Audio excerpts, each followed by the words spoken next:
Welcome everyone. Thanks for joining us for today's episode of Canal Days. As always, I am your host, Carrie, along with my co-host, founder of Historical Tours of Greater Holyoke, Robert Camus. Our Canal Days series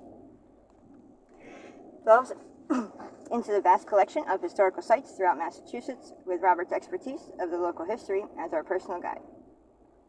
Each episode we uncover history throughout local communities with historic houses, meaningful monuments, preeminent pivotal pioneers, and remarkable remaining remnants, all while uncovering their seminal significance. Today's episode of Canal Days will be talking about the Memorial Church located in Springfield, Massachusetts. So can you reveal the early history of the Memorial Church? Yes, it's a very interesting history. It was made about 1860s, probably late 1860s.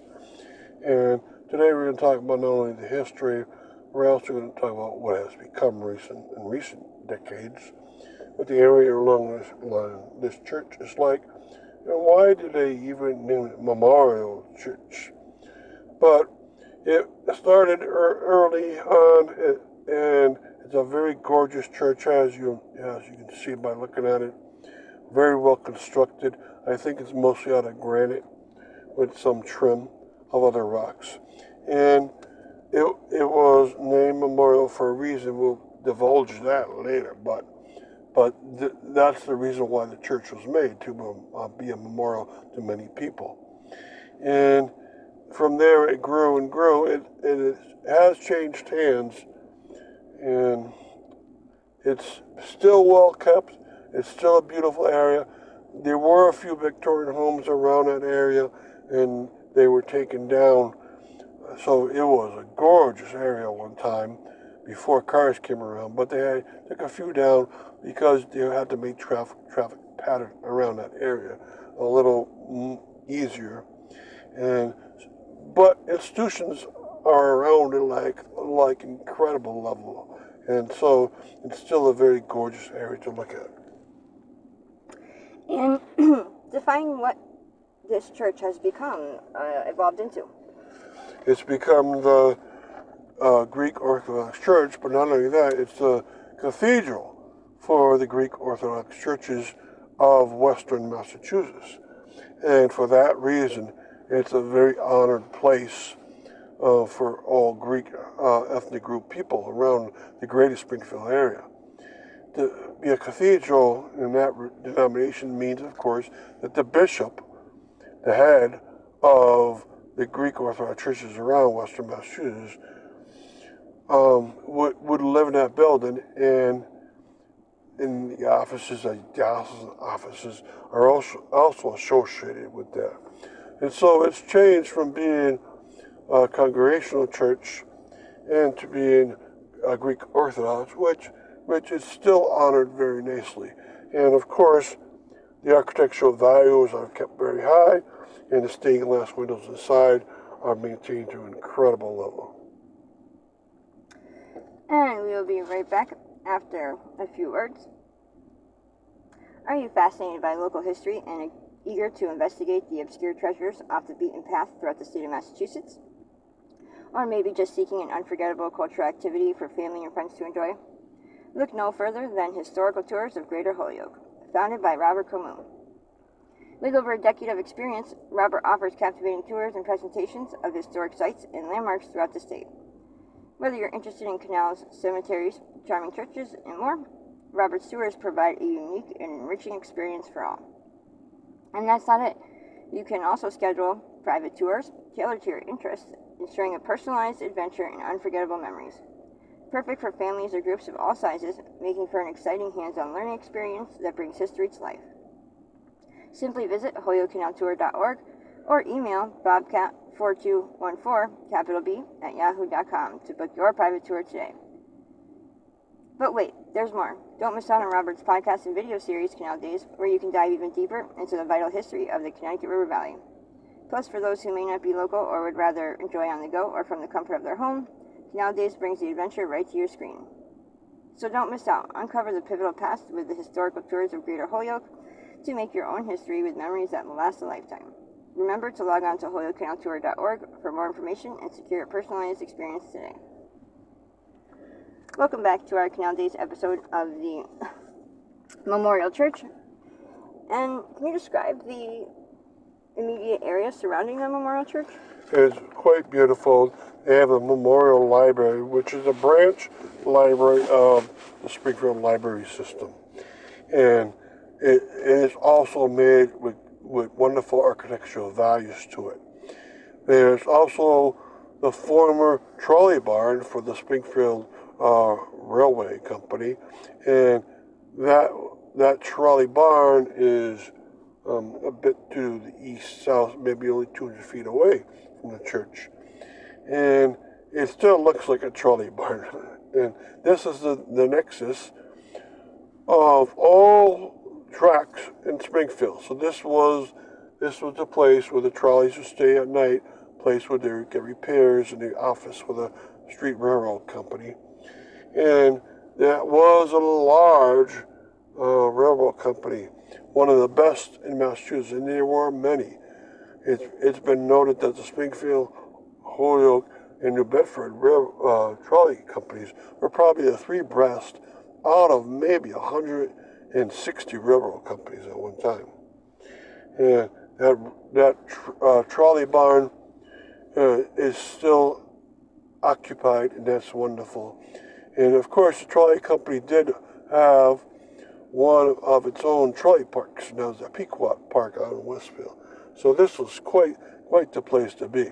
Now, also in this area, there's a Spanish-American War memorial with a beautiful statue made by Mosman of Chicopee.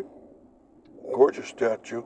And around it are plaques that honor all the companies from Western Massachusetts, based in Springfield, of course, that went off to Cuba and fought in different battles there, like at LKA. And this is a memorial stone. So all the men's names that you find on there are soldiers that were killed during the course of the war or died because of illnesses because of the war. And they're broken into companies A, B, C, D, E, F, so forth. And so it's quite a wonderful plaque.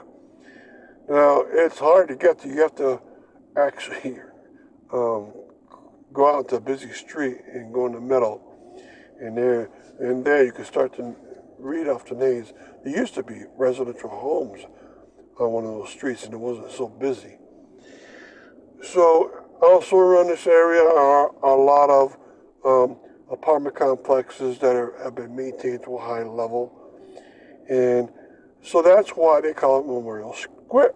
This whole place, Memorial Library, Memorial Church, Memorial Square, the whole square is named after the church, and the library is named after the church. So that's wonderful, and it's not memorializing the Spanish-American War, though, even though the statue is there. And can you clarify the name of Memorial Church that was given?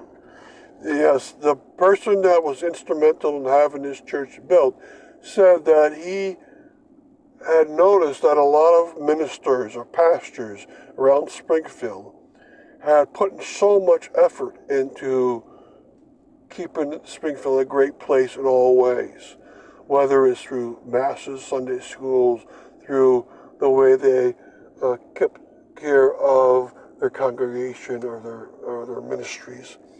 And he decided to memorialize all those pastors at one church. And a few of the pastors have stained glass windows inside of here, which are made after their images. So it's a wonderful concept. And historically, it's still known as the Memorial Church, even though the Greek Orthodox have taken over. And thanks for listening to Canal Days and our episode on the Memorial Church in Springfield, and joining us on our journey through the rich history of the Connecticut River Valley. We hope you enjoyed uncovering some of the hidden and overlooked marvels and their fascinating stories that shaped our past in the state of Massachusetts. A special thanks to Robert Comu, founder of the Historical Tours of Greater Holyoke, for sharing his passion and expertise with us. Remember, you can find out more information about Robert's tours, book private tours, and explore the Canal Days video and podcast series at holyokecanaltour.org. And if you enjoyed today's episode, please like, comment, and share. We'd love to hear your thoughts and suggestions for future episodes. Don't forget to keep exploring and discovering the history that is hidden in plain sight all around us. Welcome, everyone. Thanks for joining us for today's episode of Canal Days. As always, I am your host, Carrie, along with co-host, founder of the Historical Tours of Greater Holyoke, Robert Camoon. Our Canal Days series delves into the vast collection of historical sites throughout Massachusetts with Robert's expertise of the local history. Today's episode of Canal Days, we will be canvassing the Memorial Square Historic District in Springfield, Massachusetts. So can you recount some of the components of the Memorial Square? Sure, I will do that for you. Memorial Square in Springfield is a very nice place. They have the Spanish-American memorial plaque there. These names on there are of men that died during the Spanish-American War of 1898. They also have the Springfield Street Railway's trolley barn. That's the location at which, at nighttime, the trolleys would stay within that barn. It still exists. There's also the Memorial Square Library from 1914, Memorial Square Building on Main Street from 1911, the Hale Smith House from 1883, and the Edgar Sweatland House from 1886. And you got a little square there, plus you have what is now the Greek Orthodox Cathedral of Western Massachusetts, but it used to be Memorial Church of Springfield that was put in 1860. So you have a lot happening at this wonderful square, and it is a historic district for Springfield, and they have many of them. So they have to keep it the way it is, at least on the facade of these. And can you enlighten us on the Springfield Spanish-American War Memorial? This one here was made by Melzar Musman, a sculptor from Chicopee who did many such statues and plaques around the United States. And this beautiful statue here has its own space in the brick plaza in the middle. In the plaque it says El Cane Santiago de Cuba, 2nd Massachusetts Infantry USV, War with Spain, 1898. Erected by friends of the regiment in everlasting remembrance. And then it has a list of the many men that died during the war. So this is not an honor roll. There's a lot of men's names on these plaques. And there are 3 such plaques with the names. And what they give you is a name first and last. They give you the company letter. And then they give you the rank, or they give you the occupation of what these men did. So like Field and Staff starts with Major Henry C. Bowen, who was a surgeon. And then it goes through Company A, B, C, D, and E on the first plaque.